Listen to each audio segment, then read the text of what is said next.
저는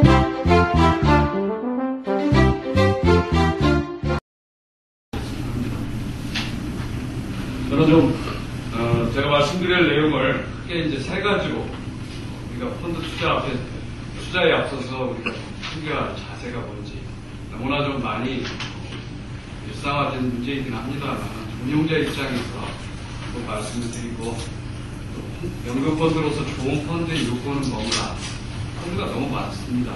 그래서 그런 기준에 관한 부분 그리고 실제 연금펀드를 투자한다고 했을 때 투자하는 방법은 어떤 방법이 좋을까 이 세 가지 주제를 가지고 말씀을 드리도록 하겠습니다.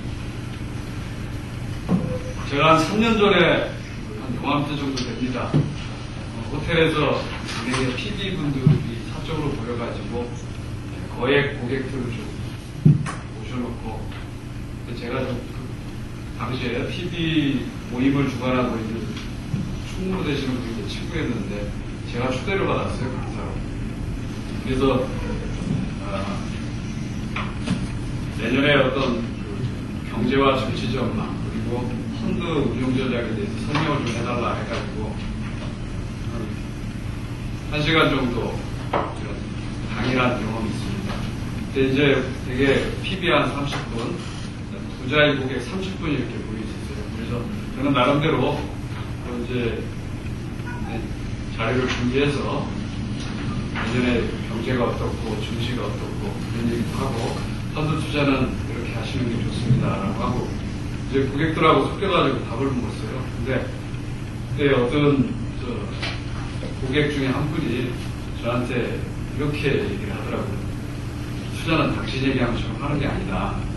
좀 제가 얼굴이 빨개져가지고 분하게 이제 아주머니한테 한번 여쭤본 얘기가 있습니다. 투자는 어떻게 하는 겁니까? 아주 배우겠습니다. 그랬더니 그 아주머니의 그 말씀 지금도 여전히 생생합니다. 자기의 투자 철학을 알려주는데 첫 번째가 될 것 같으면 무조건 지른다. 두 번째, 절대 남편 말 안 듣는다. 세 번째, 자기의 부류가 있는데 가장 잘 나가는 부자가 하는 행동을 다 따라서 한다. 제가 이 얘기를 굳이 하는 이유는 그분이 이제 강남에서 건물 몇 채를 가지고 계신 큰 부자시랍니다.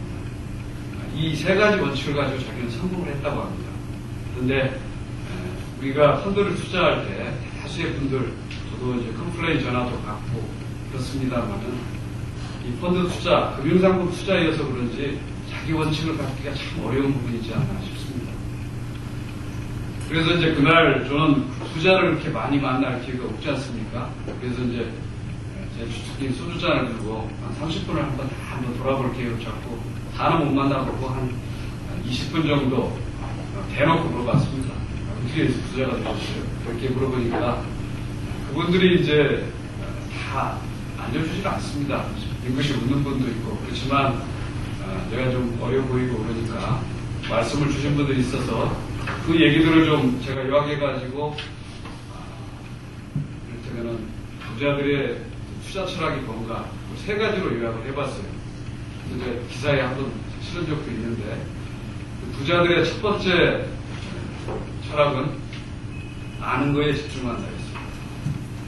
그리고 두 번째 경제가 좋든 나쁘든 쌀 때 산다. 그리고 세 번째는 일반인이 불나방처럼 덤벼들면 과감하게 빠진다. 제가 여기서 말씀드린 중에 첫 번째 아는 거에 집중한다가 지금도 가장 소중한 포인트가 아닌가 싶습니다. 제가 여기 테마에 아는 만큼 기회를 얻고 위험을 줄일 수 있다라는 말을 제가 한번 지어봤는데 이것은 제가 오늘 여행 가이드에서 읽은 내용을 좀 살짝 투자 관점에서 바꿔봤어요. 여행 가이드에 이렇게 좀 봤더니 뭐라고 써있냐면 아는 만큼 보이고 보이는 만큼 느낀다 이렇게 써있었습니다. 그게 굉장히 평범한 논리의 말 같아도 곱씹어 보면 굉장히 중요한 말이지 않나 싶습니다. 그래서 투자의 세계에서도 우리가 아는 만큼 기회를 얻을 수 있고 또 그만큼 잠재된 위험을 줄일 수 있지 않느냐 이런 말로 저는 다시 한번 말씀을 드립니다. 그리고 마지막에 투자의 세계에 정답은 없지만 원칙이 있어야 된다는 말을 미리 말씀을 드렸습니다만은 이 얘기는 한 4, 5년 전에 그 무역센터에서 투자 설명회를 한번 한 적이 있는데 제가 그때 참가를 했습니다. 그때 피델러티의 글로벌 투자 전략가인 앤서니 볼튼이 굉장히 유명한 사람이 와서 강의를 마치고 질문을 받는 자리였습니다. 근데 질문을 잘못했던 것 같아요. 기자분이 투자는 어떻게 해야 되는 겁니까? 라고 물어봐야 되는데 투자는 무엇입니까? 라고 물어봤어요. 영어로. 그러니까 how를 물어봐야 되는데 what으로 물어본 거죠. 근데 그분이 이제 그걸 잘 알아 챙겨서 대답을 하는데 그게 그분이 하신 얘기입니다. 투자의 세계에는 정답은 없지만 한 원칙은 있어야 되는 거 아니냐. 제가 이때 굉장히 공감하는 얘기였습니다. 두 번째로 말씀드리고 싶은 부분은 우리가 이제 펀드 투자라든 어떤 투자라든 간에 자신의 투자 성향을 이렇게 주관적으로만 설정하고 판단합니다. 그래서 뭐 펀드 투자가 전부는 아니겠습니다만 자신의 투자 성향을 좀 객관적으로 정해볼 필요가 있다. 특히 좀 제가 공격 투자형, 주폭 투자형, 필경급에서 5가지로 분류를 하죠. 그 중에서 자기가 어디에 속하는지를 좀 분명히 아웃라인을 잡는 것이 참 중요하지 않나 싶습니다. 그리고 가능하면 자기 위험 수치가 100으로 따진다면 얼마나 되는지 이렇게까지 좀 객관적으로 자기를 좀 투자에 관한 구체화시킬 필요성이 제일 먼저 중요한 포인트가 아닌가 싶습니다. 우리가 투자는 항상 위험과 함께 설명을 하죠. 저는 이 얘기를 항상 펀드를 운용하는 펀드 매니저와 사자나라의 얼룩말이라는 그런 신세가 둘이 비슷하답니다.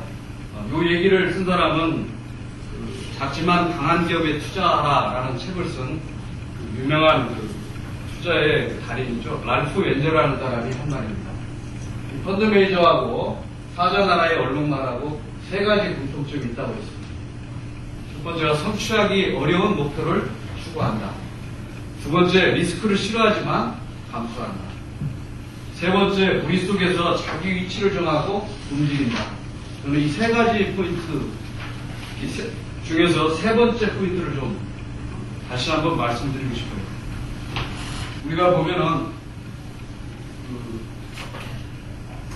사자나라의 얼룩말인데 밀림에 가보면은 이제 얼룩말들이 되게 이렇게 나선형으로 움직인답니다. 나선형으로 움직이는데 이 얼룩말의 편대가 그대로 일반적으로 이 위치가 서로 바뀌는 게 아니라 저도 내셔널 지오그래픽에서 봤는데 그대로 움직입니다. 자기 위치를 이렇게 정한다는 얘기예요. 성향이 나타난다는 얘기예요. 얼룩말.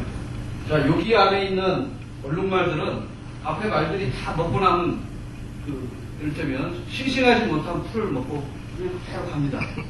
근데 이 외양으로 지향하는 그 얼룩말들은 싱싱한 새로운 풀을 찾아서 그만큼 대열에서 항상 바깥을 유지하는 거죠. 그렇지만 이 바깥에는 뭐가 있습니까? 이렇게? 뭐가 숨어 있어요? 사자가 숨어 있습니다. 그만큼 싱싱한 풀을 추구하는 이 말들은 그만큼 자기를 리스크에 노출시키면서 움직인다는 거죠. 그래서 쉽게 얘기하면 이게 이제 우리가 보면 성장 공격형 펀드라든지, 이 안에는 인덱스 펀드입니다. 인덱스 펀드. 추세만 따라가는.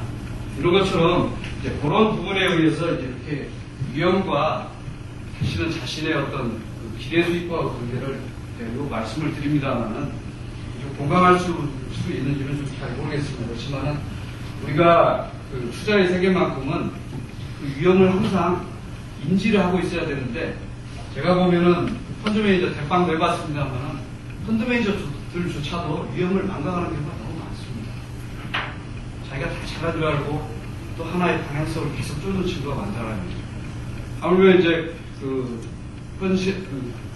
그런 어쩌면 증권시장의 한가운데 있는 매니저도 그런데 우리 펀드에 투자하시는 분들은 위험에 놓치기가 굉장히 많을 수 있다는 거예요. 그래서 이제 이 부분을 다시 한번 이런 방식으로 좀 설명을 드립니다. 그런 얘기를 좀 더 연장해가지고 저는 비슷한 예를 한번 들어봤습니다. 우리가 저 여행 가이드에서 제가 들은 얘기를 듣고 저는 펀드 투자란 말 주시는데 펀드 여행이라는 말을 좀 쓰고 싶어요. 은퇴 자금 관련된 퇴직연금에 한해서는. 그래서 우리가 퇴직연금 펀드는 펀드 여행을 하듯이 좀 자기의 그림을 가지고 좀 갔으면 한다라는 바람입니다. 이 밀림이죠, 밀림. 근데 이 밀림에 대한 연구의 조사에 의하면은 밀림을 통과한 사람은 무술 고단자나 훌륭한 사람이라기보다도 대다수의 확률은 몸은 좀 약하지만 도산의 위험을 좀 인지하고 조심조심하는 사람들이 밀림을 훨씬 더 잘 통과한다. 그래서 이제 우리가 자기가 너무 굉장히 좀 펀드를 투자할 때는 많이 안다. 너무 자기 자신에 대해서 아시는 그물이라는 얘기를 좀 말씀드리고, 우측에는 제가 좀 엉뚱한 그림을 하나 했습니다만, 우리가 투자의 세계는 양단의 극단이 존재한다고 봅니다. 일단 삼성전자가 다 왔다고 하는 사람이 있는가 하면 앞으로 더 오를 수 있다고 생각하고 사는 사람이 많지 않습니까?